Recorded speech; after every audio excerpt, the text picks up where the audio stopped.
अब सेक्शन 6 की तरफ चलते हैं। सेक्शन 6 बात करता है persons in home the right of preemption wastes.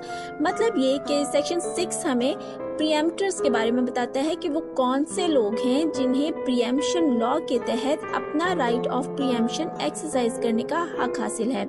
Section 6 के सब सेक्शन 1 में 3 किस्म के लोगों के बारे में बात की गई है, जो कुछ इस तरह हैं। फर्स्टली शाफिये शरीक, सेकेंडली शाफिये खलीद, थर्डली शाफिये जार। अब 1 by 1 रिस्पेक्टिवली हम इन तीनों अहम किरदारों को देख लेते हैं कि इनसे क्या मुराद है।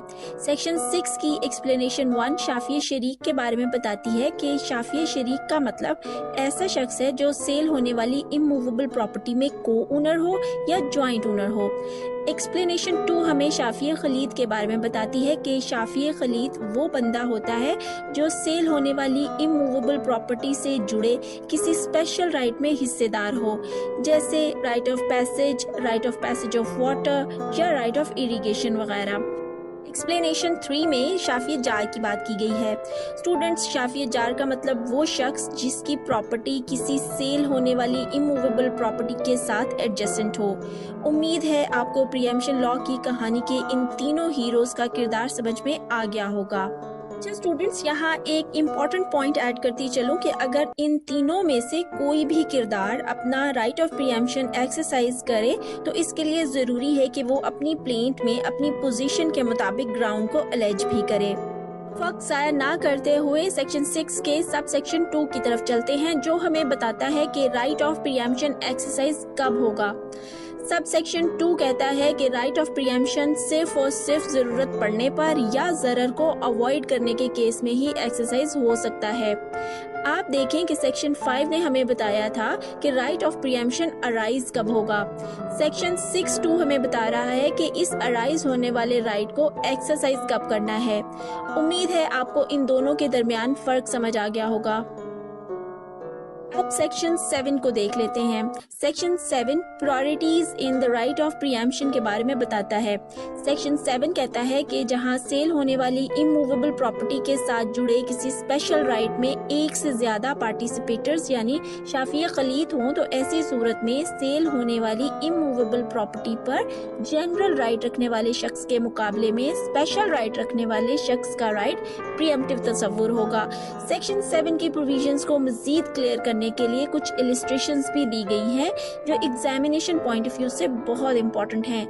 चलें अब इन इलस्ट्रेशंस की रोशनी में प्रायोरिटीज के कॉन्सेप्ट को क्लियर करते हैं। सेक्शन 7 की इलस्ट्रेशन 1 को डिस्कस कर लेते हैं। इसमें कहा गया है कि एक गार्डन को एक वाटर कोर्स सैराब करता है जो एक छोटी नहर से निकलता है। अगर ये गार्डन बिक जाए तो ऐसी सूरत में वाटर कोर्स से इरिगेशन करने वाले शख्स का राइट केनाल से डायरेक्ट इरिगेशन करने वाले शख्स के मुकाबले में फाइक होगा। लेकिन अगर यही गार्डन वाटर कोर्स की बजाय स्मॉल केनाल से डायरेक्टली सैराब होता तो ऐसी सूरत में वो शख्स जिसके पास right of irrigation from water course और जिसके पास right of irrigation from canal होता तो दोनों का राइट ऑफ प्रीएम्पशन इक्वल होता।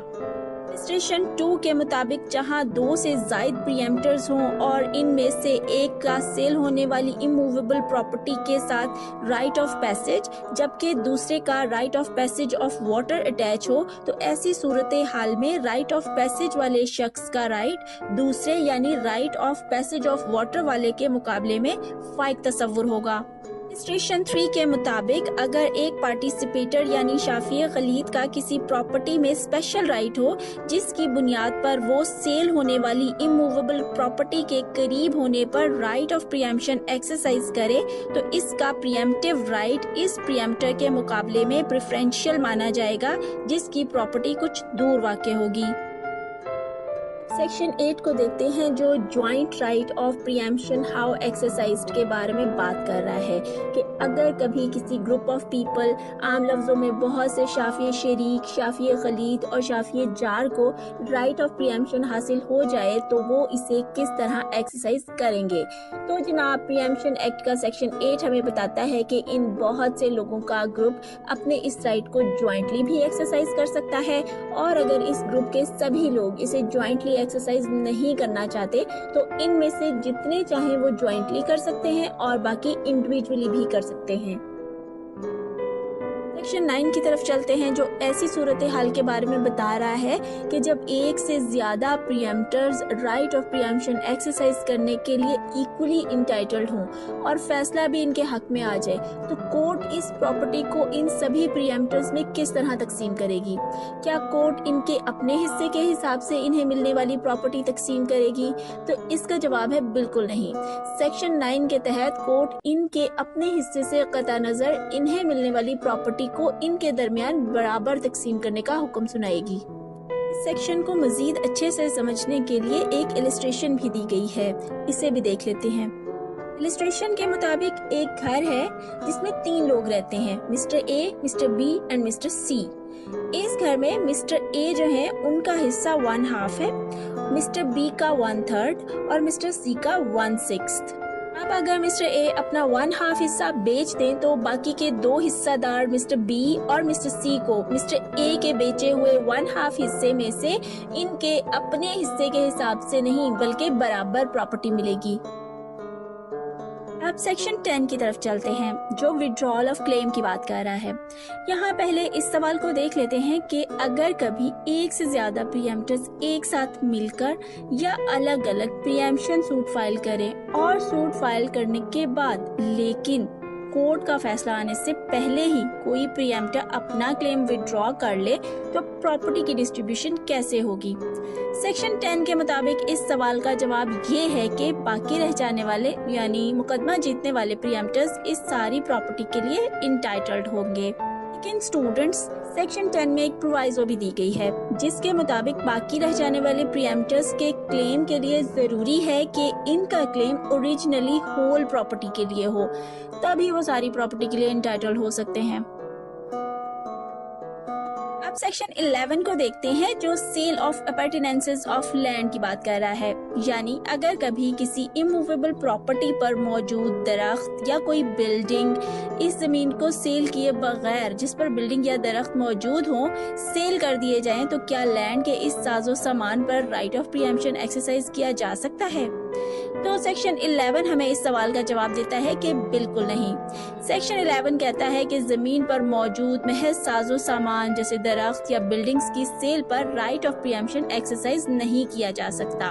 लेकिन जब ऐसी लैंड सेल हो जिस पर दरख्त या बिल्डिंग मौजूद हो, तो इस पर राइट ऑफ प्रीएम्प्शन एक्सरसाइज किया जा सकता है और इस लैंड पर वाक़ई दरख्तों और बिल्डिंग को लैंड का हिस्सा माना जाता है।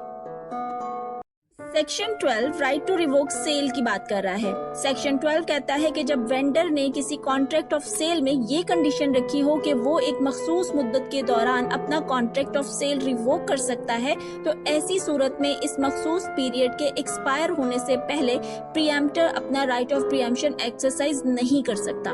लेकिन दूसरी जानिब इसी सेक्शन की प्रोवाइजो कहती है कि अगर किसी कंडीशनल कॉन्ट्रैक्ट ऑफ सेल में प्रॉपर्टी में डिफेक्ट या इंस्पेक्शन की सूरत में कॉन्ट्रैक्ट ऑफ सेल को रिवोक करने की शर्त रखी गई हो, या कोई ऐसी कंडीशन जिसके तहत वेंडी अपने right to revoke the contract of sale को एक्सरसाइज करते हुए ऐसे किसी कॉन्ट्रैक्ट को रिवोक कर दे, तो ऐसी कोई भी सूरत हाल प्रीएम्प्टर के राइट ऑफ प्रीएम्प्शन को बार नहीं करती। सेक्शन 12 के हवाले से कुछ इम्पोर्टेंट बातों को याद रखें। पहली बात, कॉन्ट्रैक्ट ऑफ सेल में राइट टू रिवोक सेल की कंडीशन वेंडर की तरफ से रखी जाएगी। दूसरी इम्पोर्टेंट बात, इस कॉन्ट्रैक्ट ऑफ सेल में मखसूस पीरियड के बारे में बाकायदा स्पेसिफाई किया जाएगा। तीसरी और आखिरी इम्पोर्टेंट बात, स्पेसिफिक पीरियड किसी सूरत भी 60 डेज से ज्यादा नहीं होगा।